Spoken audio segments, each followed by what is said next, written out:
Good.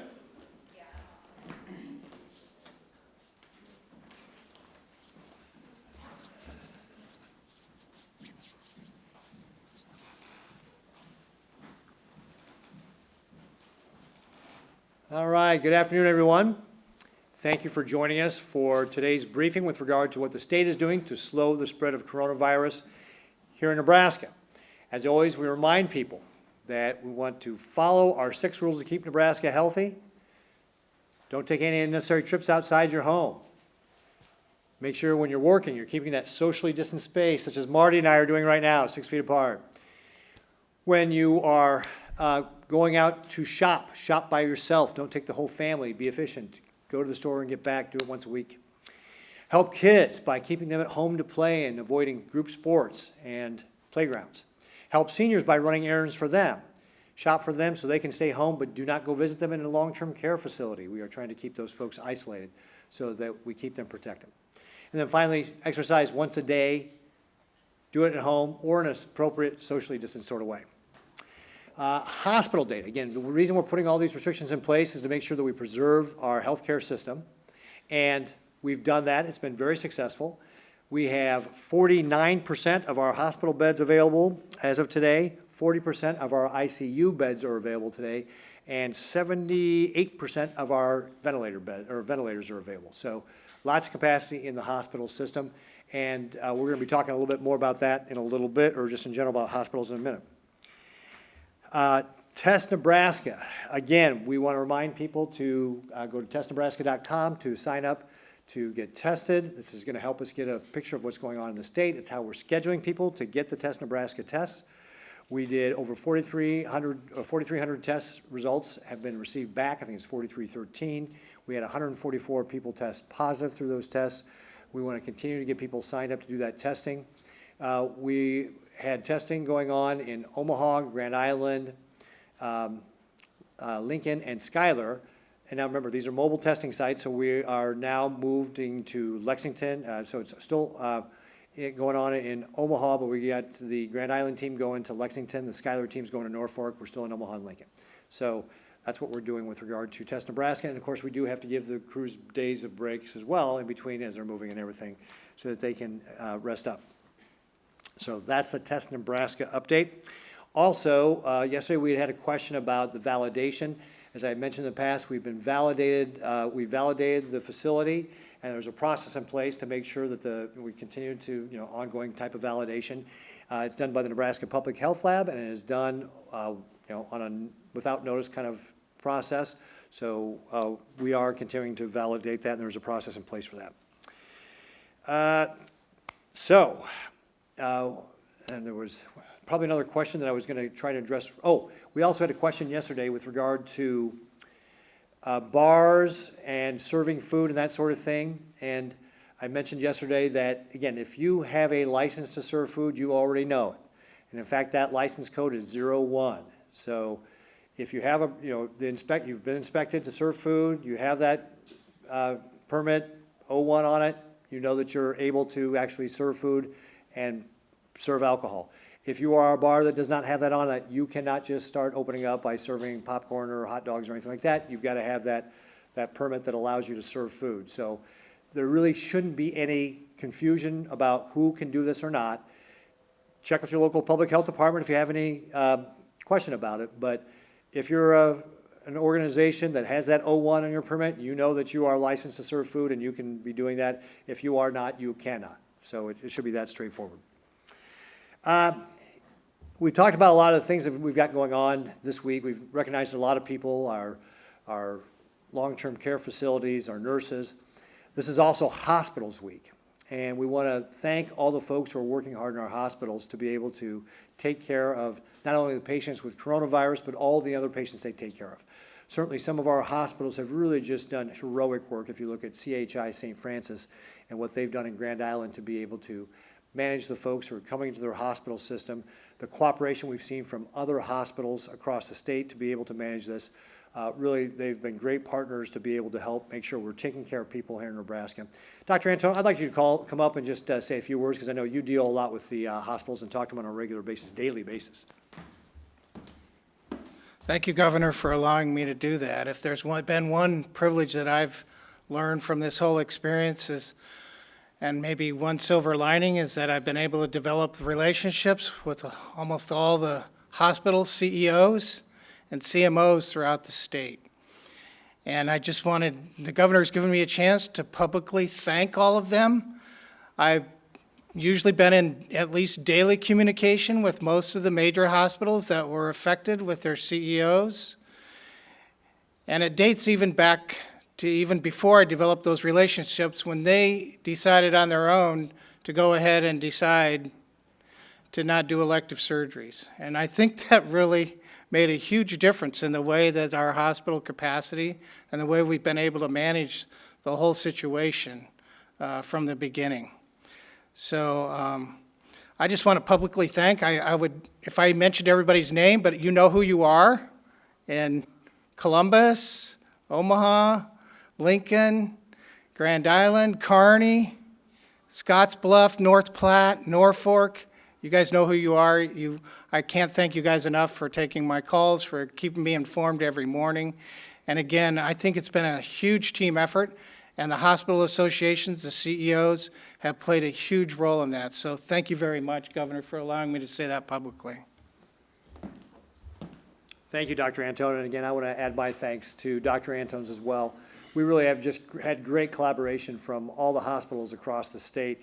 I think it's actually one of the things that's great about Nebraska culture is that we work together to solve our common problems, and the hospital CEOs and CMOs and everybody else has really done a fantastic job to do that.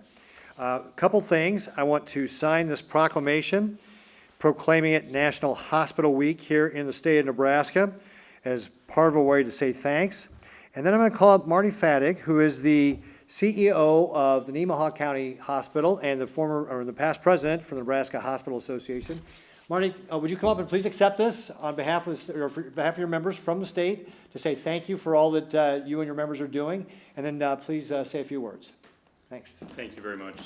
Thank you very much, Governor, and thank you, Dr. Antone, for everything you've said. I come here and I accept this proclamation on behalf of all the hospitals in Nebraska, critical access hospitals, rural referral centers, specialty hospitals, and tertiary medical centers. We need us all to keep everybody healthy and to fight this terrible pandemic in this state.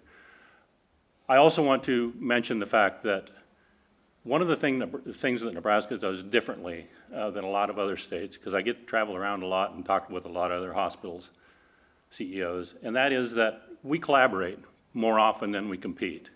And I think that is what Dr. Antone and the governor are seeing as we fight this terrible pandemic here in this state.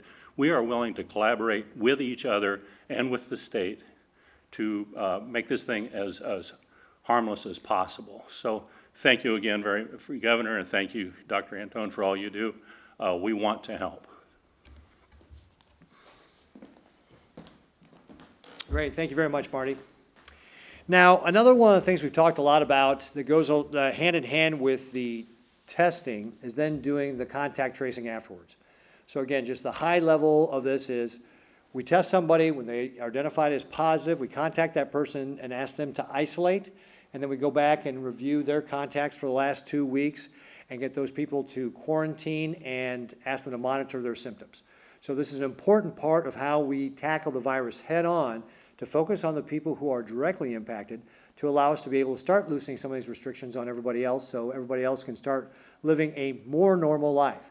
So with that, I'd like to actually call up one of the folks who's really been a key member of our team, Felicia Quintana-Zinn, who is going to talk more about this contact tracing. We do have about 277 team members, DHHS or other department team members that are trained up to be able to do this. We're working toward our goal of getting 1,000 contact tracers to be able to supplement the work that the local public health departments do. Again, this is typically something local public health departments have done, but with the huge volume of work, we, the state, are standing up teams to be able to help them out. And Felicia is going to tell us a little bit more about that work. So Felicia, please come on up.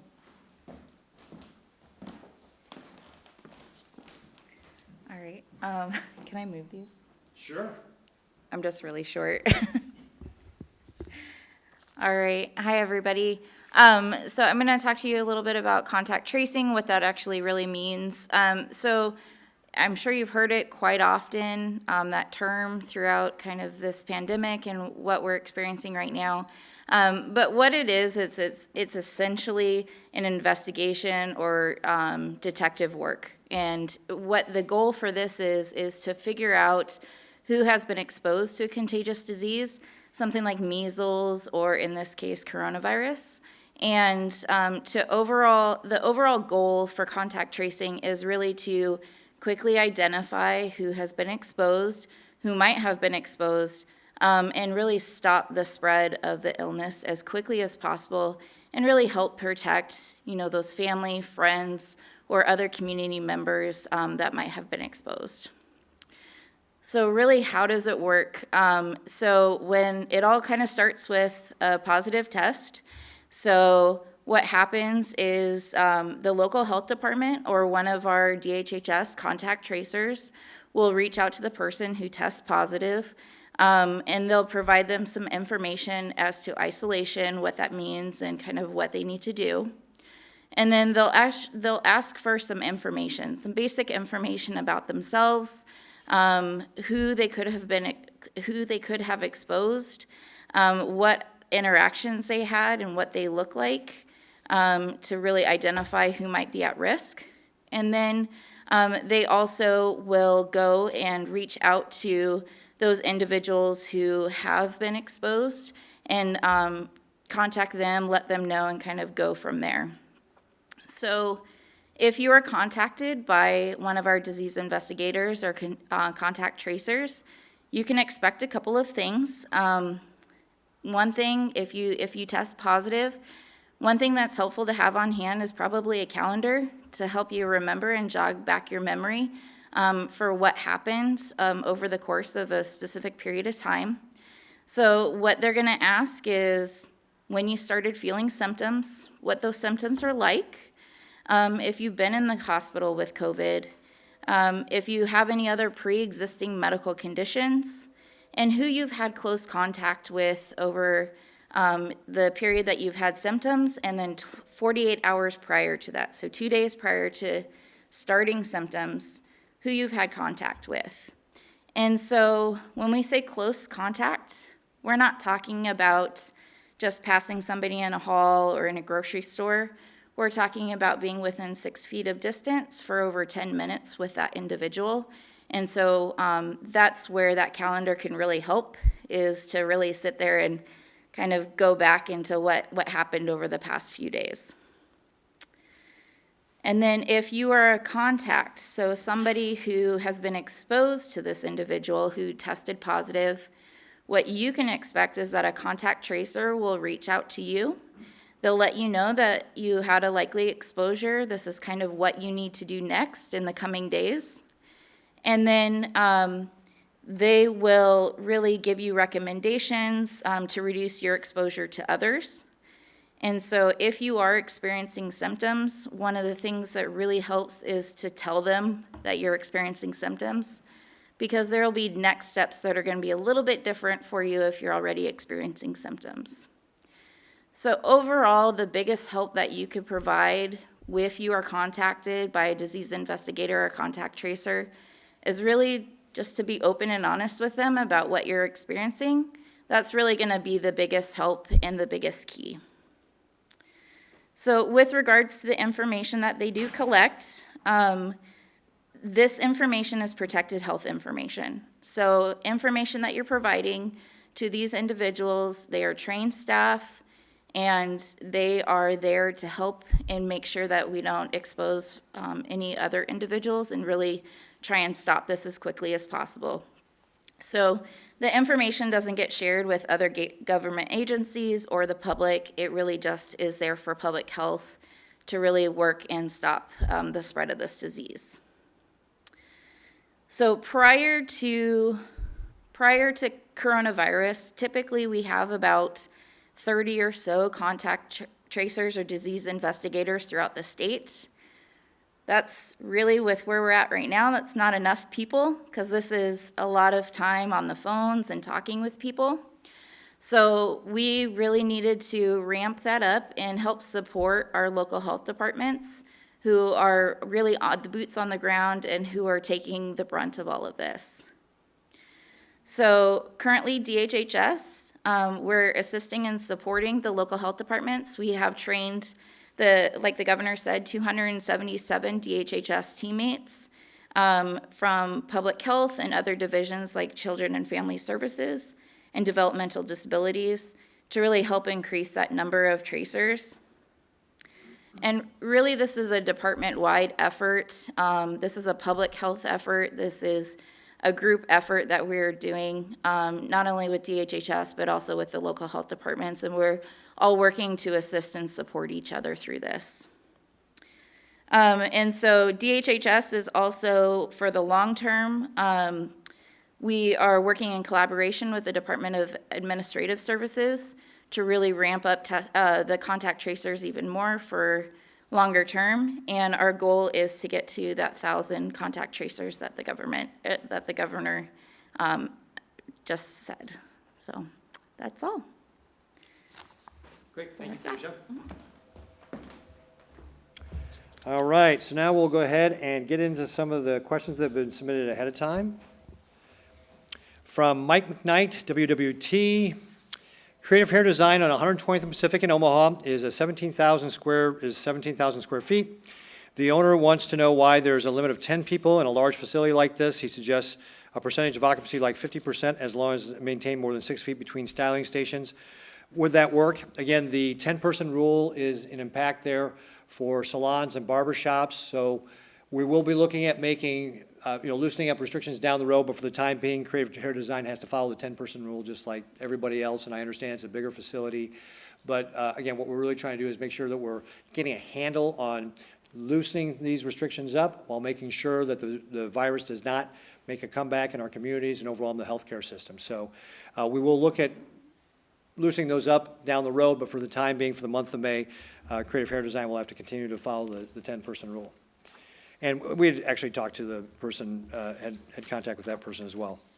So Charlie Brogan, KFOR, any discussion yet on restarting and finishing the legislative session? Again, that is something that is going to be up to Speaker Scheer, so that is a question that you should direct toward him because he's the one that's going to be making that decision in conjunction with his members. The governor has issued a directive allowing certain governmental boards to meet remotely and conduct regular business. The directive expires at the end of May. Are there plans to extend that directive? For some larger boards to meet and social distance in June will require significant planning. We're looking at that executive order right now, so I would say stay tuned and we'll have some further news on that one in the coming days. Bailey Bischoff, KOLN. Wedding venues have been completely shut down for months. When will they be able to open up at lower capacities like restaurants? And again, Bailey, this is, again, part of that as we take steps to loosen up these restrictions. We want to see what happens with regard to cases and what happens to the hospital system and so forth. And we just started loosening restrictions May 4th, so we're only about 10 days into this. And really, you only start to see the impact of these things after 2 weeks. So we need to get some more time underneath our belt to be able to take a look at what's happening. Kind of goes back to the Creative Hair Design salon as well. And any other restriction people want loosened is we just started doing this loosening May 4th, so we need to get some more experience with it. No guidance has been released on how wedding venues will be able to operate, what capacity they would be able to reduce, and so forth. When can they expect a DHM addressing wedding receptions? So again, as we get more data, as we go into the month of May, we'll be looking at things like wedding venues. Again, weddings themselves can be held, those religious ceremonies, but not the reception. Funerals can be held, but no funeral lunch, no social gatherings before and after, 10-person rule and all that. Mark Bomber, KSNB. Mayor Steele and Governor Ricketts told him last week that the governor didn't think large crowd gatherings would be possible in Grand Island until August, if then. Can he explain further? So again, the thing that really drives a lot of the spread of the virus is crowds. It's one of the reasons why schools were one of the first things that started operating without, schools with no kids in the classroom. Because kids in the classroom is one of the highest concentrations of people that we have in our society. And so it's those large crowds that gives the opportunity for the virus to spread, and that's why we're cautious about opening up those large crowd venues.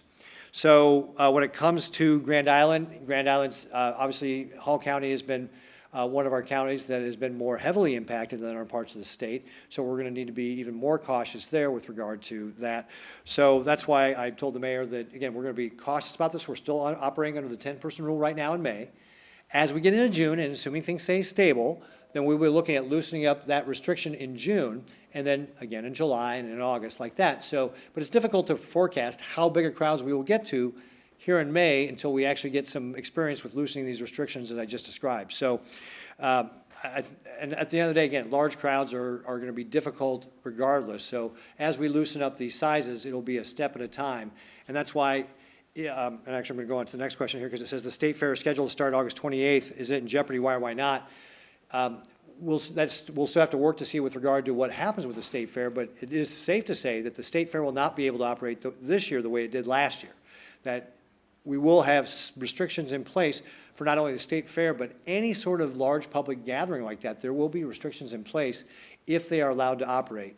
So just want to set everybody's expectations with that, is large crowd size are one of the key things we're focused on with regard to how this virus gets spread and how we control that spread by limiting the size of those crowds. Mona Weatherly, Custer County Chief. Has the governor's office received calls or emails supporting the reopening of rodeos? Yes, we have. We've been contacted by several people over the last day or so with regard to rodeos.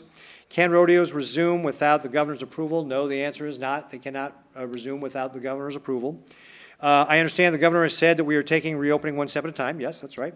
However, for people who want rodeo, is there a possible timeline, possibly in July?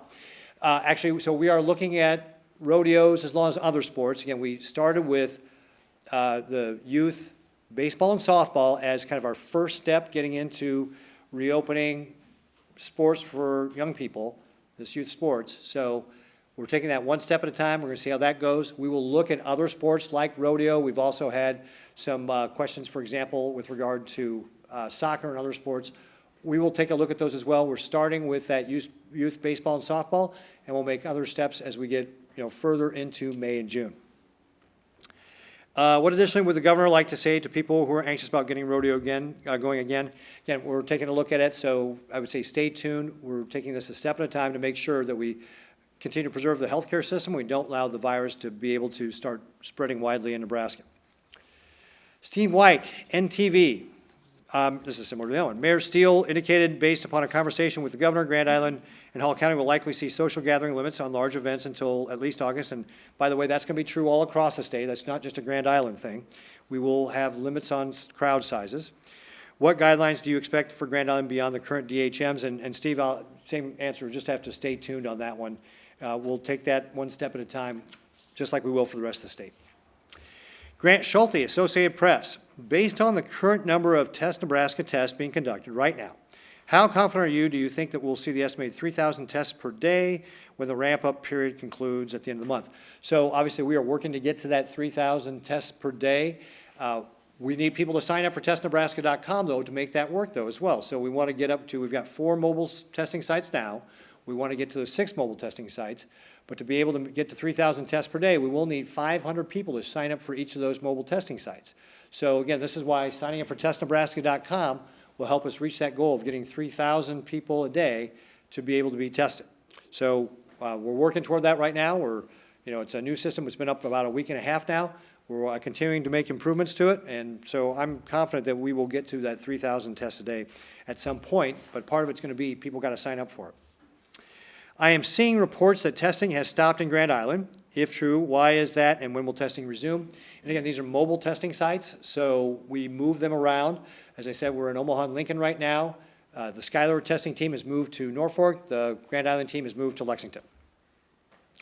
I'm seeing reports that testing has stopped. Oh, we did that one already. For Test Nebraska sites, is anyone documenting how many patients are asymptomatic and how many have symptoms? No, we're not tracking that data.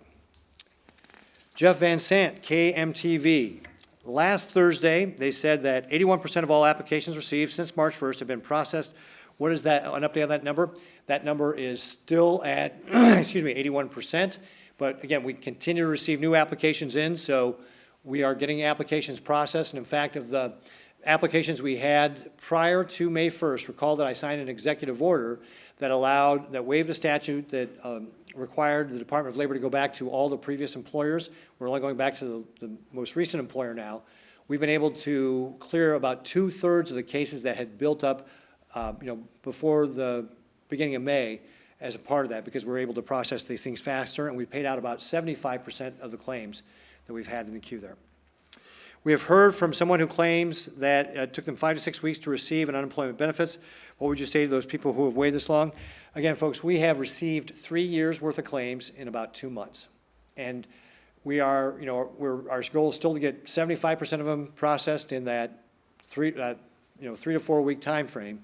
If you're not one of those folks in the 75%, then you're going to be in week 5 or 6. So we are working to get those processed as quickly as possible. We've ramped up the team from 33 people to 100. We still at 166 people, John? We're still at 166 people processing those applications. So, and like I said, we just cleared about 2/3 of them since I put that executive order in at the beginning of May. Have our teammates processing these claims received a raise? No, we haven't given people a raise for this. Again, this is part of what we do at state government. This is our job. We're supposed to be here to serve the public and to get those processed.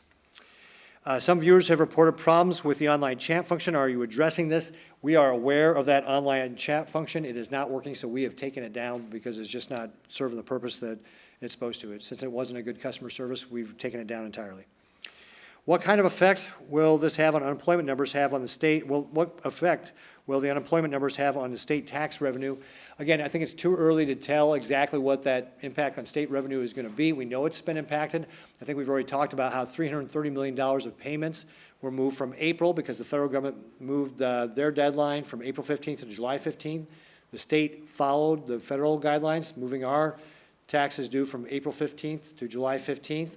So we know about $330 million in payments got moved from April to July.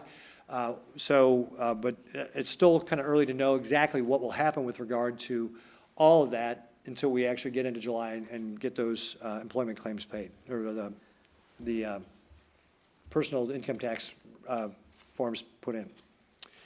Jeff Van Sant from KMTV. Now that the state is beginning to lift restrictions, do you think unemployment numbers will begin to decline fairly quickly? Again, a lot of that, Jeff, is really going to depend on what happens with regard to how we are able to loosen up these restrictions and how quickly people come back. I think people are being cautious, and so I think it's going to take some time for those businesses, especially the ones in the service industries that have been impacted so much, to see those customers come back. So I think it's probably too early right now to know. Are any cuts being considered to the state budget because of the tax revenue shortfall? Well, again, we don't know exactly what those shortfalls will be, but certainly we are already starting to let our directors at our different agencies know they need to be thinking about how they're going to be starting to reduce budgets and control costs and all this sort of things that we do, frankly, as part of the budget planning process all the time anyway. But absolutely, we are taking a look at letting people know that we should be thinking about what they're going to be doing to control costs. How many dollars of unemployment have been dispersed since March? Okay, I did not get that one from you, John. Do you want to come up? Do you happen to, I don't know if you got that one. Do you want to come up and just talk about that real quick?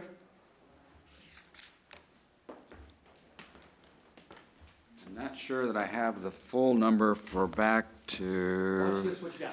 I do have that we have paid out last week $104 million in various types of unemployment benefits. About 30 million of that was state unemployment benefits, regular benefits.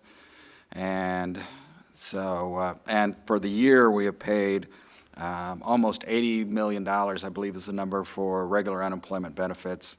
But I don't have that March 1st number, but I can get it for you. Great. Thank you, John. Hey, John, I'm sorry. As long as I had you up here, you might as well say, do you have the number of new claims? Yes. I'll just come up here and talk about that real quick. All right. All right, last week we had 6,313 new claims, which is down slightly from the week before. And that's kind of we peaked back in April, the week ending April 4th, at the 26,539 figures. So we're seeing a gradual decline in the number of claims. Not a very sharp one this week, almost flat, but still nonetheless a small reduction. Those are new claims, right? New claims, yes. Right. Michelle Bandur, KETV. Can Dr. Antone give an update on how many Nebraskan long-term care facilities are experiencing outbreak?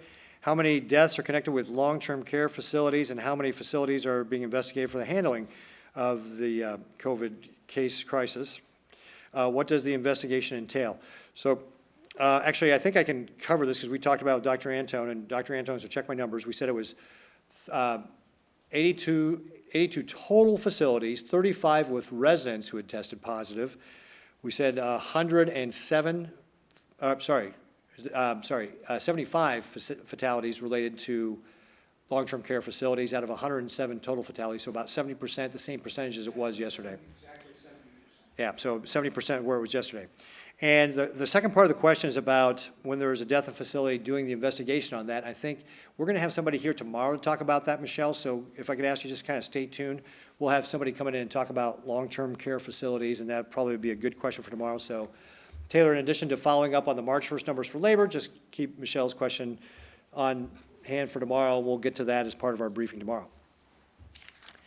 Don Walton, Lincoln Journal-Star. A question for the governor. When does the UNMC modeling see the beginning of a decline in cases in Nebraska, and has the measured loosening of restrictions in Nebraska matched up with UNMC counseling? So actually, the PRAM model that Dr. Gold has rolled out, the Pandemic Recovery Acceleration Model, is not a predictive model. And I'll go back to kind of one of my favorite lines from Dr. Ali Khan, who's also at UNMC. He says, models are not predictive. So that's good. That's what, and Dr. Gold has specifically said that his model is not predictive. It's a snapshot of where we are on that day based upon current trends with regard to things like hospitals and so forth, hospital stuff. So we certainly look at that model when we're looking at the decision-making, loosening restrictions, and what impact it has, and how that model is measuring us versus all the other things we're looking at as well. But it's not a predictive model, so it doesn't actually tell you, what the expected outcome is going to be based upon the things that you're doing. So, all right, with that, Taylor, other questions have been texted in. Brian from WWC wants to know, is enough being done to protect people in long-term care, and are we confident that operators are doing a good job? So the question from Brian from KMTV was about long-term care facilities and what's being done and what more can be done and so forth. And I would say that obviously we work very closely with long-term care facilities. This is one of our populations who are at risk. Shelley Sweethome from Nebraska Medicine has been out visiting a number of the sites. I think she's up to 24 or 27, somewhere in that neighborhood, where she goes out and visits. She'll be continuing to visit those facilities to be able to help them do more. And we're going to be talking more about this tomorrow, so maybe if I could defer the rest of that question until tomorrow, when we're going to have more people here to talk about specifically long-term care facilities and our plans for them. And Steve White wants to know what crowd sizes will be acceptable for summer events. So Steve White wants to know what sort of crowd sizes are going to be available for summer events, and I'd say, Steve, you're just going to have to stay tuned. Again, we're at the 10-person rule now in May. If things go along well in May and people continue to remember our 6 rules, right? Everybody keeps doing these things and respects the 10-person rule this month, you can expect that if we continue to stay stable, we'll be loosening up that rule into June, and then we'll make continual loosenings of that number as we go through the summer. But I can't give you a prediction right now. Again, as I mentioned, we're only 10 days into the loosening the rules from March 4th, so we still need a few more days just to have a kind of a baseline of where we are with regard to some of the things that we're seeing in the state. So I'd say, Steve, you're just going to have to stay tuned, because we don't know until we get to see a little bit more data here in the month of May what even June will look like, much less what's going to happen in July or August. That's all I've got for now. Okay, great. Questions? Governor, on the contact tracing, if somebody tests positive and they say, I've been in contact with these folks, and then those folks are contacted and told to quarantine, is that voluntary or mandatory? And has somebody done the math? I mean, it seems like as the number of positives increase with increased testing, you could get the whole state under quarantine or something. Well, so the question was, as you find that person who tested positive, and you go back and get their contacts, and then ask them to quarantine, is that mandatory or voluntary? So, I mean, again, we don't have enough police to go enforce this on everybody. We need people's cooperation to be able to get this done. So, and again, that's what we've experienced in this pandemic. By and large, when you ask Nebraskans to do the right thing, they do the right thing. So, and we do follow-up calls to remind people that they should be quarantining and check up on them, to, again, remind them they're supposed to be staying at home and that sort of thing. And then you're saying, well, if you continue to do this, could you quarantine the whole state at some point? And actually, I think that what we're seeing, and Felicia, I'm actually going to ask you to come up and talk a little bit more about this as well, just from your perspective. But people, because we already put the restrictions in place, most people are following those restrictions, so they don't have a whole lot of contacts right now when we're going back, and we find that person, and we're going back in time. And I think, Felicia, you said, it was a rough number, maybe 10? 10-ish? So, yeah, the number of people they've been in contact with, close contacts. Again, close, we're not talking about people just, as Felicia said, not passing in the hallway, but those close contacts you've been with, 10 minutes within 6 feet. So if you've had 10 of those people, again, those are the 10 people you're going to and asking them to quarantine and monitor their symptoms. And Felicia, I'm going to ask you to come up and just talk a bit more about kind of some of the experience that tracers have had. And really, with regards to those different exposures, there's different levels of exposure. Just like throughout your day, you pass people in the hall all the time. Both people might be wearing masks. You may have some limited exposure where you have a couple of minutes. Those are going to be very different situations than if you're living in a house with somebody, or you're sitting next to somebody or across the table from somebody who's positive for 30 minutes. So those different situations all play a role into the guidance and the information that the tracers provide to you when you're called. And it's to help you understand what your risk level was, but then also what you need to do next to make sure that you're protecting your family and friends and loved ones and your community as a whole. But quarantining sounds like kind of a binary choice. You're either stay at home or you're not. But how is that consistent with different levels of risk sitting across from somebody versus? So there's going to be quarantine, and then there might be some folks that will just ask you to self-monitor. So that's keeping an eye out. You may have a very low exposure, but it's just good practice to just keep an eye out if you develop symptoms. And so that's when we're talking about different levels, it's taking into account things like that. So if you are quarantined, yes, please stay in your home. That is, you need to really limit your exposure to other people to help protect them. So that's limiting the others in your household too, as much as you possibly can, whether that's staying in a room, limiting, if you have multiple bathrooms, you just use one bathroom, what that looks like, not sharing utensils, things like that. So that's more of your quarantine. And then self-monitoring is really just keeping an eye out for developing symptoms. So that period of time could be about 14 days from when you were exposed. And it's really just keeping an eye on if you've developed a temperature, if you get a sore and scratchy throat, if you have a cough, if you have breathing problems, different things. How long does it typically take from the time that someone may get tested to the time that you're reaching their contacts to say, you need to quarantine or self-monitor? I mean, by that time, depending on how long that period is, you might wonder how effective this is. Make sure you repeat the question. Yeah. So the question is, depending on how long how long it took for you to get tested, and how long it takes for a contact tracer to get back to you, that different group. Am I repeating that? Okay. Essentially. So it's really going to depend. If you notice that you have symptoms and you notice them right away and you go and get tested right away, that's going to be a much shorter period, and you're likely to have less people that you've possibly exposed. If you have minimal symptoms and you confuse that with allergies or something else, then it may take a little bit longer. So it's really going to depend. But I think, Felicia, also the point is that it's Yeah. important for us to shorten up that window as much as possible. Yes, it is. It's really important to, if you notice symptoms, really, talk to your healthcare provider, follow up on that.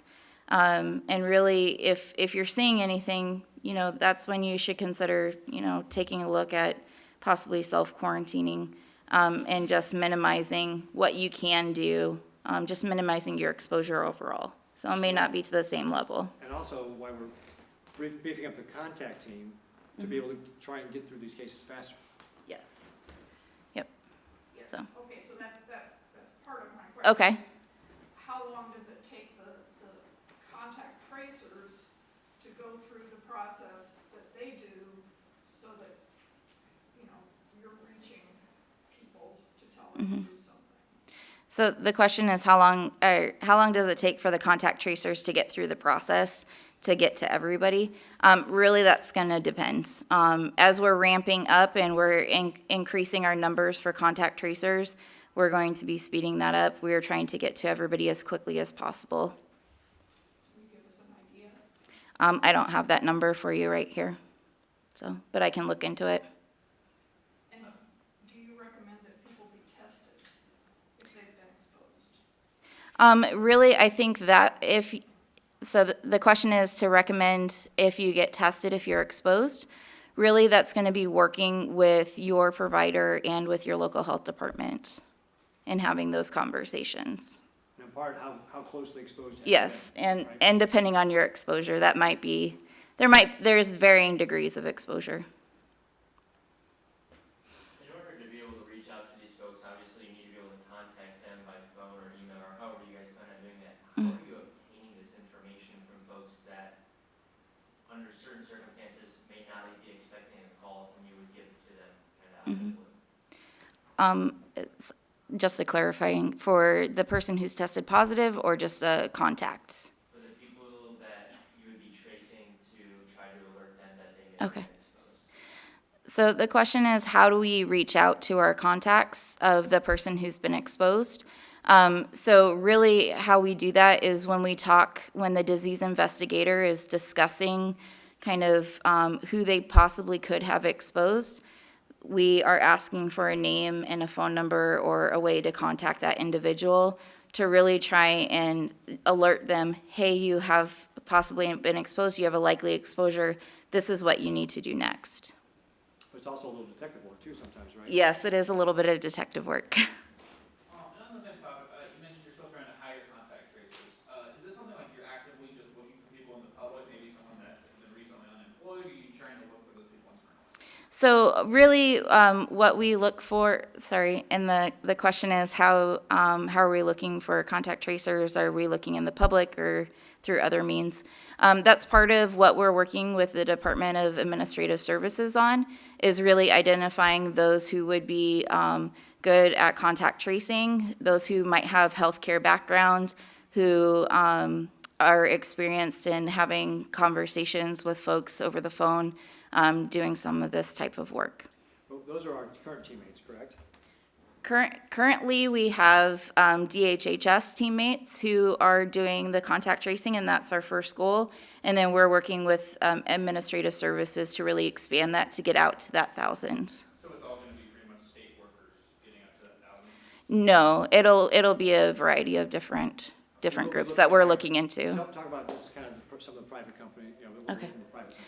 Yeah, so we are working with several different private companies to identify folks through either call centers or different companies like that have experience working around healthcare and asking people questions and just in general having kind of that role of making a lot of phone calls and talking to people about healthcare type things. Let's stay on another question for you, sorry. On the Yep. surface, contact tracing obviously is a great thing to do to be able to identify and get that spread out of information to help prevent the spread. From your perspective, effectively, how has it been working to see the people making these calls and stopping the spread? What has that role been like? Can you repeat that? Sorry. Yeah, so when people are making the calls and doing the contact tracing, obviously that's a good thing. How effective has it been from your perspective in how that rollout has taken place? Okay, so the question is with regards to contact tracing and the effectiveness of it. Really, contact tracing isn't new for disease investigation. This is really what we do with regards to measles outbreaks or pertussis or mumps. And so this is actually something for public health that we've been doing for a very, very long time. And we've found just over time and history that this is a very effective way to really help stop additional transmission of disease. And I would say, just jump into that, as we've talked to, again, typically what this has been done is by the local public health department, is typically who has been doing this. And they've normally not needed, 1,000 people to do this, so they had limited staffs. And so the state is stepping in to be a supplement to their team. So we are a force multiplier for them. We are working really at their direction to be able to do this contact tracing. And in talking to the local public health departments, they're very grateful for the additional resources to be able to make those contact outreaches and be able to help let people know, hey, are you positive, negative? Do I need to stay home? Do I not need to stay home? That sort of thing. Is that fair, Felicia? Yeah, Martha. Is this back for Felicia? Well, we'll see. Start with me first. How's that? Okay.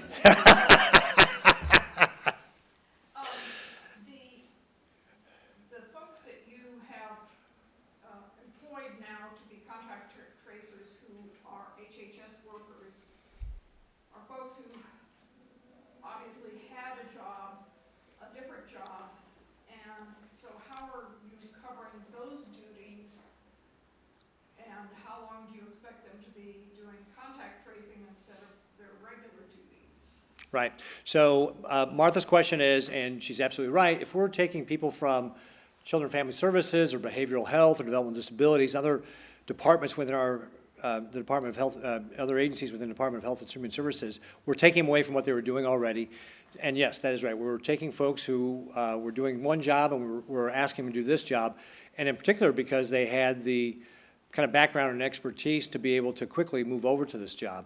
And so you're right, we just had to work at covering those positions within their previous, division. So Children and Family Services had to figure out how to work with that, developmental disabilities, behavioral health, and so forth. We see this as a relatively short-term process as we work to bring on those private companies Felicia was mentioning to be able to take over that, with ultimately getting to that goal of 1,000 people. So we got the 277 trained. We're working with those private companies to start ramping up it even farther, and then we'll work to getting to that 1,000. At some point, we will start releasing those people to go back to what they're doing. And then, of course, again, their managers are just having to work the system, just like everybody's had to make adjustments in general with the pandemic with regard to work from home or staggered schedules or all the other adjustments we've had to make. And I don't know, Felicia, is there anything any other insight you want to add? Not really. No? Okay. Okay.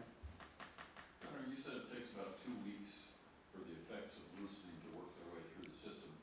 How are you gonna track that? Once again, the number of tests are going up, the number of positives are going up. Is it the hospitals or is it something Right. in addition to those? So a couple of things, Fred's like, well, how are you going to track if you're looking at 2 weeks? A couple of things that we're looking at, one is the percent positive rate or positivity rate, because that can be a leading indicator that you're going to see more people coming into your hospitals. So for example, we use the example of Lexington a lot. Lexington, we saw that rate go up to 30+%, and that's how we knew that we were going to have people coming to the hospital pretty soon. So that's when we started supplying additional resources like testing and contact tracing, and then moving people out of those hospitals to create capacity there. So that's one of the things that we'll take a look at. And then the other thing is getting back to specifically just hospital capacity. So looking at where are we right now, and if you look, for example, in Grand Island, we are very stable in Grand Island. The hospital census is going down. We're not seeing new people coming in. We're not seeing a lot of transfers around the state. So we're really keeping an eye on the hospital data with regard to how we think this is impacting it. And that all gets back to, again, everything we were told over 2 months ago, which is this is a virus. Can't stop it from coming. Nobody has any immunity to it. And you don't want it to peak and overwhelm your healthcare system. What you want to do is slow it down, and that you can do by taking the restrictions we put in place. You can slow that down so that it doesn't peak over your hospital capacity, and that's what we've done. We've been able to keep it underneath that peak, down below that hospital capacity, And that's where we want to keep it. We want to make sure that anybody who shows up at the hospital can get that hospital bed, that ICU bed, or that ventilator. That's what we're going to be focused on. Yeah, Lee.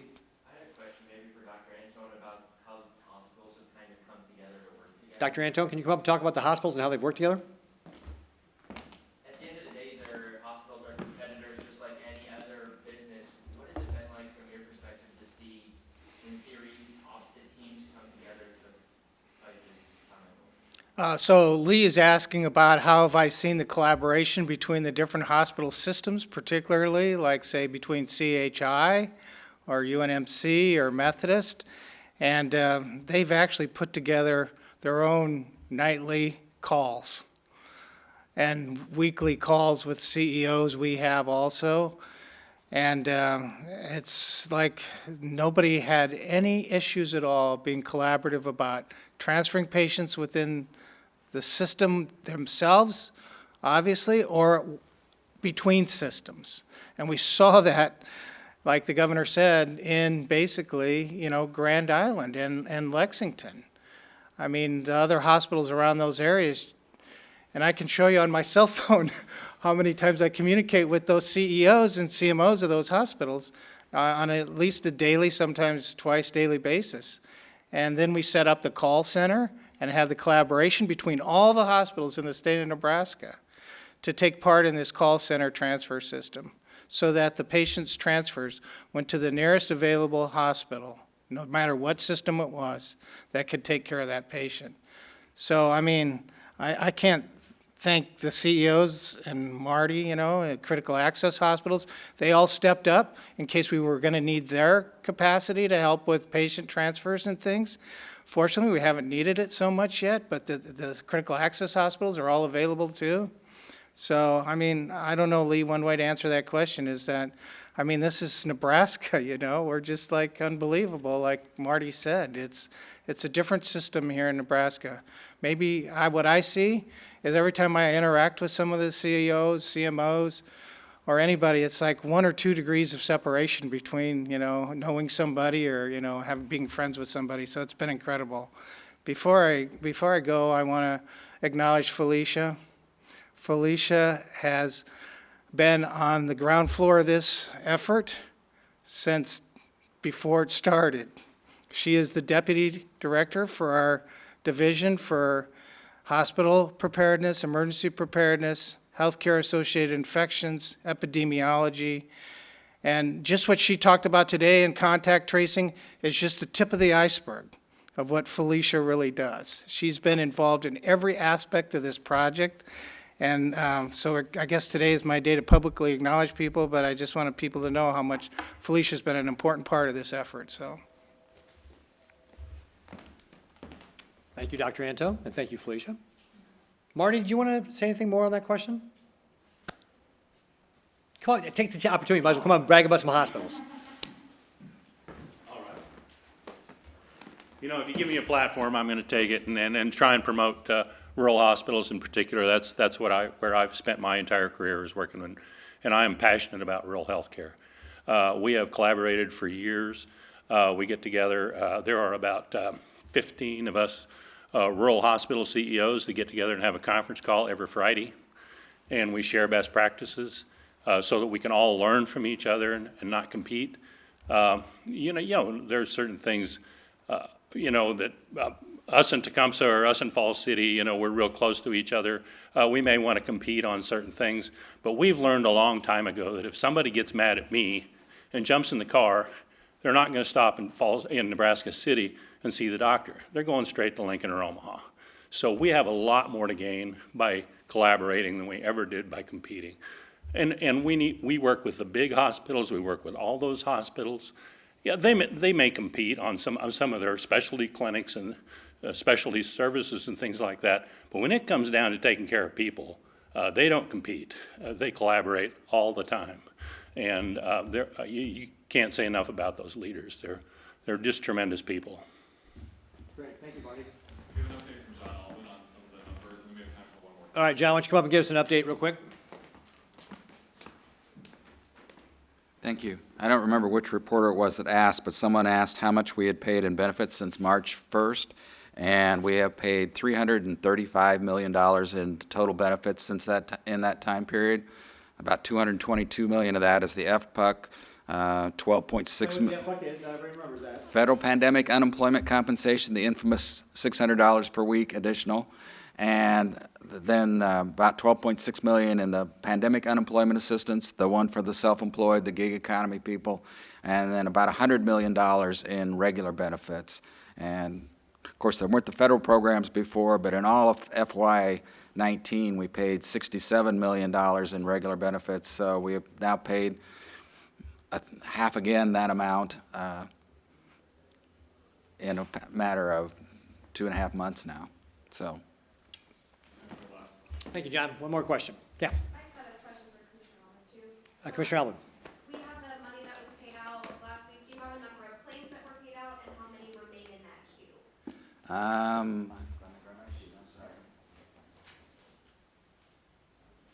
The queue number, as of this, the queue, you asked on the queue number, how many were in the queue. As of today, there are 21,862 of those, and if you're asking for and I think you asked for payments from last week, there were 24,218 new individuals paid in the last week.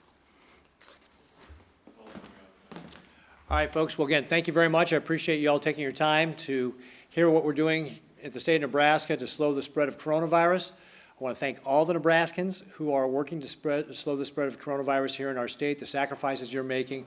We very much appreciate it. Limiting those crowd sizes, doing the social distancing, following our rules, folks who are wearing masks in public, all that. We really appreciate all the work you're doing. We will all get through this together. This is something that we're going to be managing for the foreseeable future. So thank you for all your patience. And we'll see you back here tomorrow at 2 o'clock. 5 p.m. tonight will be the Spanish briefing, Spanish language briefing, and 8:30 NET. We will have the Speaking of Nebraska, and I'll be on there with Dr. Ashram talking about long-term care facilities and also talking about sports. Thank you. Thanks, John.